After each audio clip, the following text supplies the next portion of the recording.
I want to welcome all of our executives here that have made it to this meeting. And if you're here, it's because you are the real deal. And I just want to say how honored I am that you're spending your time with us and this mission, and that it's about helping families as well as helping our own families, right? To get what we want in life. And I just want to thank so many people here who have put in tens or hundreds or thousands of hours in some cases for this project and working every single day. So we will help 1 million families get out of debt. It's our mission, it's our destiny. That is what we've been given. That's the task at hand, and we're going to do it together. We'll clap on that one. Yes? Yes. So let's go over the 11 major attributes of leadership. Would all of you consider that since you're on this meeting that you're a leader? Yes? Absolutely. You're in leadership, right? So these are not always easy, but I read these first about 30 years ago, and I continue to read them because I continue to need to improve myself all the time, right? How many of us need to keep improving? That's right. Absolutely. Yeah. It's like people say, well, oh, you made a mistake or you're not perfect. I'm like, well, that's why we're human, right? Like if we weren't making mistakes and we were perfect, we wouldn't even be here in the first place, right? So the 11 attributes of leadership. Number 1, willingness to assume full responsibility. The successful leader must be willing to assume, responsibility for the mistakes and the shortcomings of their followers. If they try to shift the responsibility, that person will not remain the leader. If one of their followers makes mistakes and shows themselves as incompetent, the leader must consider that it is them who failed. And when we got it right, our business went through the moon. And I think that's a lot of times with a lot of companies is the owner they just blame it on the field. Right. They're not working hard enough, or they're not doing this. And a lot of times it's us as leaders or us as owners aren't providing the right opportunity for the field to succeed. And now I think we have everything in place for the field to succeed. And I just relate back to my own experience of that. And when I started in networking, almost 30 years ago, I wasn't the right leader I needed to be. So I had to personally grow to attract the people that I wanted to attract. And a lot of times, we always think like it's them, but it's really us a lot of times. And we need to grow personally. That's why it's so important to always work on yourself, always do personal growth, always do things that are improving you, because then you'll attract the right people. Amen. Amen. Hey, let's give it up on that, because that's where we all got to be as leaders, right? I mean, people are going to let us down in our team, and we have to accept responsibility. Yeah. Even when you don't feel it's your fault, you just say, it's my fault. Let's go. Absolutely. Let's fix it. All right. Very good. Excellent. So I'm telling you, why I'm going through this. This has changed my life. Definiteness of decision. If you waver in your decision or you're not sure of yourself, then you can't lead others successfully. Great leaders have the habit of making decisions quickly and changing them very slowly. Making decisions quickly and changing them very slowly. Who would like to give an example of that in your business where you've made a fast decision and you stuck to it and you changed it very slowly, if at all? Okay. Hey, there were several times I've used that one because we always say, people who've had success make decisions very quickly, change them very slowly, but also the opposite is true. People who take a long time to make a decision, they change them rapidly, and you'll see them jumping from company to company. Yep. So I use it a lot of, it took me a quick decision to say, okay, I'm joining with Savings Outlet Global. Once that decision is made, I'm not going to pop around to different other things. I'm looking at, this is going to be the one that's going to be the home. Okay, let's build it. And then that leads me back to the first one that you had, leaders take responsibility, technically for the good and the bad, is if my group is not moving the way I want it to move, the organization, first of all, it falls on me. So once the decision is made, Then it comes down to evaluating, okay, what am I doing right now? If the team is not moving the way I need it to move now, the decision is made to go senior executive. Now that decision is not negotiable. Okay, so now I got to work on me to make sure I'm doing the things necessary first, because I can make that quick decision, but now comes the work and the follow through on the decision is made. And it's hard to get me off of that decision that already has been made. So it's not like if it's not going the right way, then we're going to get wandering eyes. We're going to go out and do something else. Lock in, focus on it. And then every day you figure out, how can you get better? How can I get better in the process? And that's what I'm doing, studying and working on me. Right. So decision made, and you act on it quickly and you stay with it. So Chris, just, how many opportunities have come across your desk since the less than a year that you've been with us, and you've made this decision to be with Savings Highway Global, and you're not wavering, and you're not saying yes to anything else, and you're here, and you're making now the kind of money that can pay the bills. And I know it's going to get 10 times, 50 times, maybe 100 times bigger, right? So how many different things have come across, and you've seen people go jumping, the grass is greener, but it's not. How many? Well, it's a lot of things that pop up, and it kind of shocks me sometimes on the people that are calling me, because those are the same people that say they weren't looking for anything when I spoke with them. And now all of a sudden they've jumped into something, and I'm reminding them, say, hey, wait a minute now. I'm giving you my answer up front. I'm not looking right now. I'm locked in. This is what I'm doing. And they said, well, are you making the kind of money that you want to make? I said, well, listen, in every company I've been in, when I'm first launching it, I'm never making the kind of money I wanted to make. So that means that you make a decision, you work the business. All I need to know is the comp plan is going to pay out, the service is going to work, and if the company's not going to let me down, they're going to do what they need to do, then I don't have to look right, look left. You can just stay focused and keep working and building. And it's going to happen. You're only one recruit really away from a new surge. So anytime I look at it as the momentum is not kicking in, it's not doing what it needs to do, that just means, again, as a leader, I got to go out and put some new people in. But it's not like I need another opportunity to be able to get there, because now you got 3, 4, 5 things. I'm not knocking anybody who's doing it, but my thing is, if you got blinders on, that's why, my grandfather used to race horses, and they would put blinders on those horses. And the blinders was there to make sure that they didn't have to really see other objects on the right and left, because a distraction, the definition is meant to distract you. So as long as you're not getting distracted, the magic is going to happen. That one leg took me to that top position in that company, but it was because we were already prepared and we were working and working and working. And as a result, that's where the momentum took off, and the income went to multiple 5 figures a month, and we never looked back from that point. So again, it's the focus, it's the dedication, and it's you staying on what it is that that's the right thing. And it doesn't matter about the glitz and glamour, and because some of the people who are showing you the new car that they just got or whatever it is, 6 months from now, that opportunity may not even be paying them out. Very good. And I like what you said there. I see Ken's face. You got it. You're just one recruit away from a new surge. And it's putting in that extra time, going the extra mile. So thank you, Chris, for sharing with that. Going back to here, definite plans. A successful leader must work their work, plan their work, and work their plan. My band teacher was a great guy. He really got me into saxophone and really got me kicked on it. And he used to say, by failing to plan, you're planning to fail. Absolutely. And that is so true, folks. And you need to go the night before. You need to think about your perfect day at work and your perfect day at play. How is your day going to be tomorrow? A leader who moves by guesswork without practical, definite plans is comparable to a ship without a rudder. Sooner or later, they hit the rocks. So we want to have our plans really solid. We want to know our compensation. We want to know, hey, I want to hit that 32 grand a month. This is what I got to do. And I'm sending a challenge out for all of you, as we just say, Greg just says, hey, I brought 2 people today. Or this week. That is fantastic. Greg, great job. what I want to challenge all of you in a definiteness of plans, you need to develop at least one manager every week.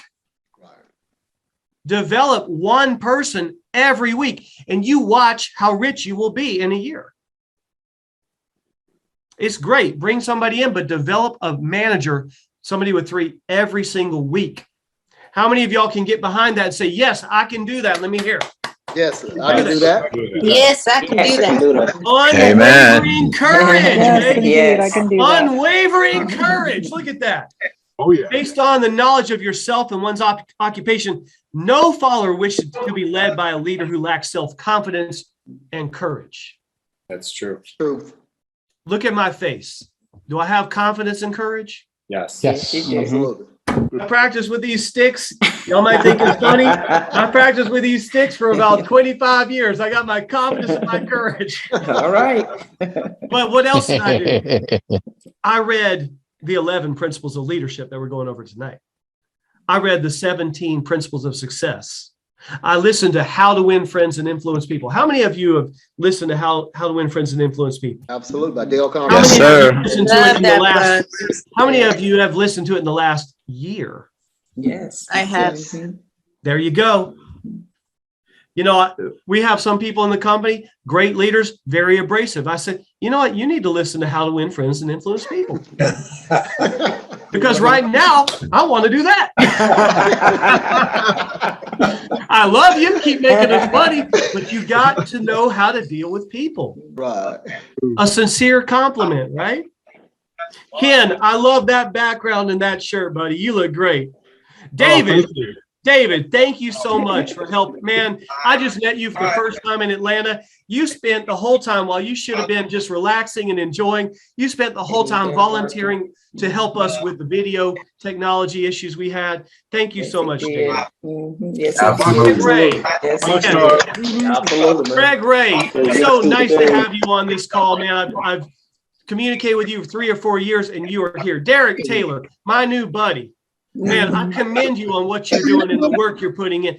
Y'all, you got to be like that. You got to be like that. You got to give sincere compliments, right? Yes. Not fake, sincere No. Right. compliments. All right, let's get back to it. This is fun, no? Okay. A keen It is sense fun, of yes. justice. Without a sense of fairness and justice, no leader can command and retain the respect of their followers. Right. And it's like how you do the little things or how you do the big things. Well, I want to add to that too, because you've had plenty of people who've started other companies, went to other companies, and even my former company, we would deactivate people. You don't do that. You always let people market other companies, not on calls, obviously, like this, but you literally have always been the fairest owner I've ever met in the industry, where Absolutely. you pay people regardless, no matter what the situation is. And, you know, I respect that because a lot of owners don't do that. And you have had more fair justice than anyone I've seen in my 30 years in the industry. Well, I appreciate that very much. And as a friend and a business partner. Yeah. But, you know, folks, it's like this. If you will rob a penny, you will rob a million. Because it's the same thing. Amen. It's the same thing. Yep. Yeah. You're the most honest I've seen in 30 years. No, Well, no. I'm not perfect, but we try. But, Yeah. you know, never intentionally do something to rob somebody ever. You know, in the Science of Getting Rich, it talks about every business transaction needs to be good for you, good for the other person, and good for the world. It's got to be 3 things is good for you, the other person, and good for the world. Bill Constane has taught me a lot about business and how to negotiate and how to make sure, yeah, you want to get yours, but you also want to make sure everybody's happy. That's right. Mhm. And I really want to thank you, Bill, so much for all the help that you've given this company. And I mean, he turned down $1 million in volume in another company to come here. Wow. How many people will do that? People are going to do what they do, you know, and there's a lesson again. One great networker can be worth 10,000 plus customers. Mhm. So that's what some of the top networkers in the industry, they focus on, on networkers. They're going to follow up with them every so often, every month, every quarter. Hey, just want to check in. You still liking what you're doing? You open to taking a look. People that are making 6 and 7 figures elsewhere, keep them on their list, send them a birthday card, let them know you're here. We got an opportunity. You got a home. It was a gentle reminder for me to say, hey, keep staying in touch of your big networkers, because, all of a sudden, if they see what's going on and they come to a call, they come to a meeting and they get it, that could be 5,000-10,000 new associates or new partners in your business. True. So that happened to me just a few hours ago. So, And the thing is, there's not any other company that I know of where the people save more money than they spend. yeah. So smart people look at serve the masses, dine with the classes, right? Yes. Do we have to keep tweaking our marketing and keep getting better until it flows like a machine where there's a million customers? Yes, but we're going to get there because we have the foundation of you can save more than you spend. That's right. The other companies, you got to go buy something new, convince somebody else to buy something new, right? That's the difference. That's why we're changing this industry. Cooperation. We're doing it right now. The successful leader must understand and apply the principle of cooperative effort and be able to induce their followers to do the same. Leadership calls for power, and power calls for cooperation.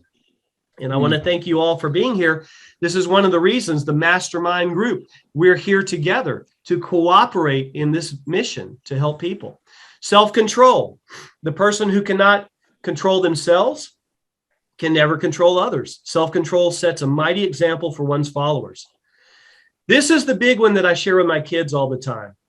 The habit of doing more than paid for.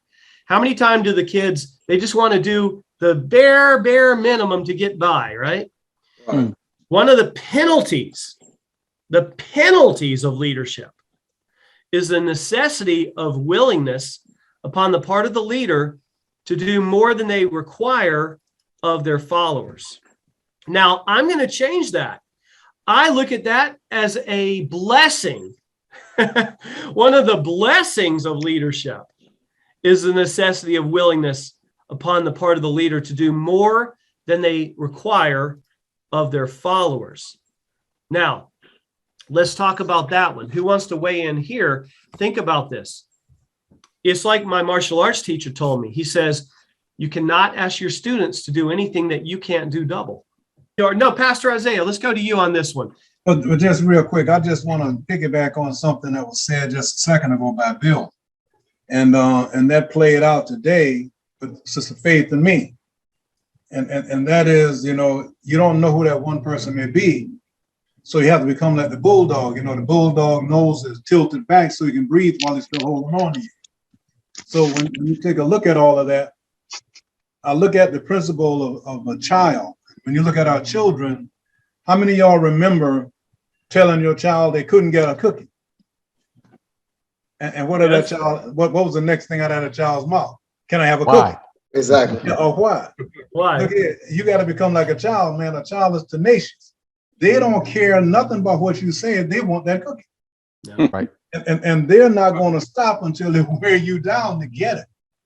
And that's the way we have to be in this business. Sometimes we just have to be very, very tenacious, because whatever we like will show up in our conversation, but what we're committed to is going to show up in our actions and our activities. So those are the things that I look at. And you mentioned mastermind group a moment ago. When I sit here and I listen at guys like Jeb, Chris, Ken, Bill, I mean, not that these guys walk on water, they just know where all of the rocks are. But the point about these guys is that they've been through so many battles, and they are battle scars. So if they lift up their shirt, you'll see a lot of scars on their backs because they've endured a lot more than most of us have. And so just sitting here listening at what's being said, you listen and you learn and you absorb it. And then all of a sudden it begin to be reproduced in your mind and your activity. Your conversation begin to change. Your self-confidence begins to grow. Then all of a sudden you become that beast that you saw in others. Now you see that hair growing out of you because you are now becoming that person you so desire to be. So it's a very, very encouraging thing. And I like everything that's going on, Steve. And one of the major things, and Jeb said it, integrity goes a long way. You know, you can't lose that. You cannot lose your personal integrity. You can't do it. And man, and you got that in abundance and your transparency with it. So when the leader accepts 100% responsibility for the team, then everything rises and falls on leadership. He's 6 great leaders. So you can learn how to become a better leader. And that's what these calls do for me. I don't know everybody's, situation, your marriage, whatever, but I've got a marriage now where I'm putting 100% and she's putting 100%. When you get that, you're going to have success. You got 100 times 100. You got 10,000%. Hey, Steve, I wanted to add what Pastor said, integrity, and I think I said it on the stage, but it's really important to say this, and I know you guys know this, but it's good to hear again, is doing the right things even when people are not looking. And that's just doing what's right even when you think no one's looking. Because someone's looking. Well, if you're a believer, you have the Holy Spirit, God is watching all the time. But if you think you're going about your business or your personal life and no one's looking, and you're like, you know what, maybe I'm just going to slip a little bit here. That's that. And whether it's in your personal life or in your business, that's how bad habits develop. That's planting the seeds for bad habits. So simply, if you put it in front of you and say, you know what, I'm going to do what's right, whether someone's looking or someone is not looking. And that's how you stay high integrity, high compliance. That's true. And that's how you keep, at a high happiness and satisfaction and fulfillment.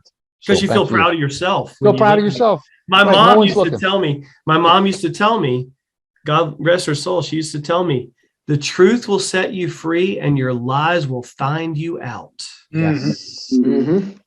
Lies have short legs. They got real short and that's why legs. people say, oh, Steve, you have integrity. I was like, I'm afraid of what my mama said. Yeah. Good stuff. Let's go back. Good stuff. Wow, this is so powerful. We got the habit of doing more than paid for. So when you go to the grocery store and somebody else didn't put their buggy, that's my simple example. Take their buggy too and put it up. Right. Just do that. Everybody, let's agree. We're going to all do that this week. If you go to the store and you see somebody didn't put their buggy up, put their buggy up too. That's the way to get started. Okay, a pleasing personality. Well, one of my mentors always said, funny means money. But those genuine compliments, right?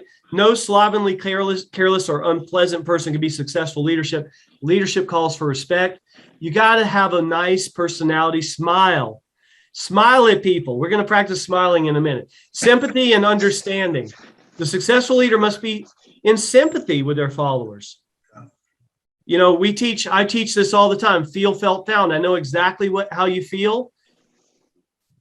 I felt the same way. This is what I found. Moreover, they must understand them and their problems. So you need to understand when the person is not being successful, when they're, a lot of people who text into the company and they say, I didn't find any savings, or my sponsor won't talk to me, or they're complaining about something. And I know that all they have to do is make a decision to look for what's right instead of looking for what's wrong. Like, I know that, right? But I have to put myself in their shoes and say, I understand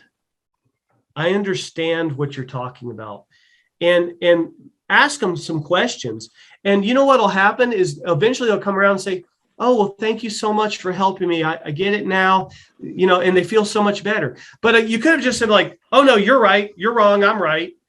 But that doesn't get you anywhere, right? Just put yourself in their shoes and understand them. The principles of leadership, right? That's what we're talking about today.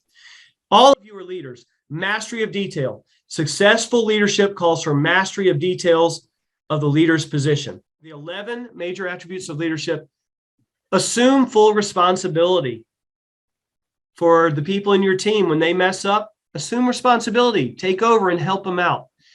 Definiteness of decision. You got to know what you want, where you're going. Definiteness of plans. You got your comp plan. You got your situation. You got your work ethic. You know, I know Rachel Perry. She's calling. She knows exactly how many people she's calling a day, how many businesses she's calling a day, and she gets results. Unwavering courage. Don't be scared. Don't be scared. It's okay.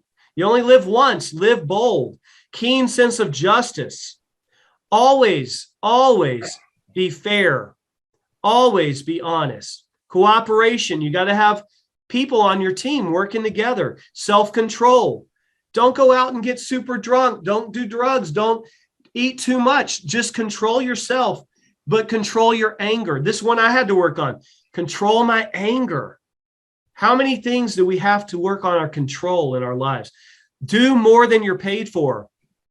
I'm going to give myself a 10 on this one. I am. Because I get up and I work and I work and I work for this company and for you. I do more than I pay for, and I want everybody to follow that. Okay. Pleasing personality. Some people are going to like you, some not.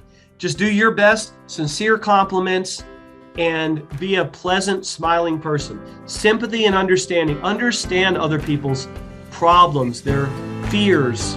You know, mastery of detail. Master your benefits. Master your compensation. Master your work ethic. All right. And then you have become a more powerful leader. So give yourself a hand for being here tonight.